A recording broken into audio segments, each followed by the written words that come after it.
وەرە بۆ مزگەوت زوو وەرە، خوایە خۆت شاید بە ڕامگەیان، خوایە خۆت شاید بە ڕامگەیان، خوایە گیان خۆت شاید بە ڕامگەیان. لەم حەدیثەی صحیحەی کە لە صحیح التەرغیب هاتووە بەس بزانین جومعە لای ئاژەڵەکان چەندێک گەورەیە، لای گیانلەبەران چەندێک گەورەیە ڕۆژی جومعە. خۆشەویستی خوا فەرمێ صلی الله عليه وسلم لە چەند ڕیوایەتێکی صحیحدا: وما من دابة إلا وهي تفزع يوم الجمعة. دفرمي وما من دابة إلا وهي مصيخة يوم الجمعة من حين تصبح حتى تطلع الشمس شفقا من الساعة إلا الإنس والجن. يا ما كان خرابي. أم دو حديث صحيح كم دو الروايات خۆشەویستی خوا فەرمێ صلی الله عليه وسلم هەرچی گیان لەبەری سەر زەوی هەیە بەخوا بە مێروولەکان و ماسیەکانەوە، بەخوا بە شێر و پڵنگ و دڕندەکانەوە، بەخوا بە مەڕ و بزن و ئاژەڵەکانەوە، هەموو گیان لەبەرێک کە ڕۆحی تایە، ڕۆح هەر هەمویان ئەترسن لە ڕۆژی جومعە. چۆن؟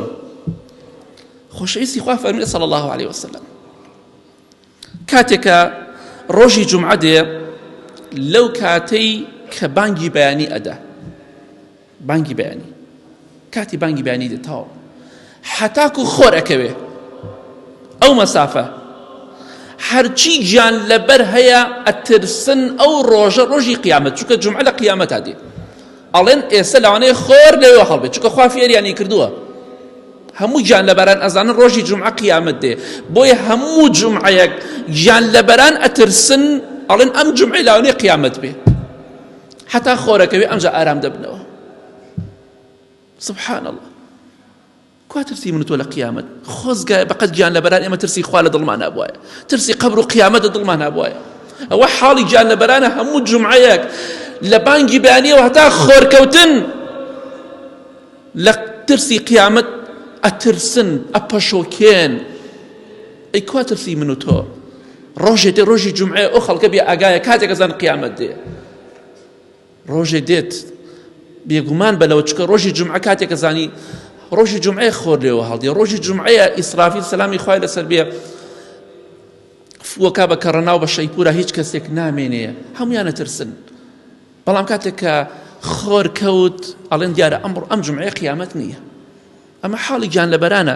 حاڵی من و تۆی ئیمان زەعیفیش ئەوەیە کاکە گرنگەوەی جومعەکە بکەی، هەی دۆڕاو، هەی ئیمان زەعیف، هەی بەدبەخت.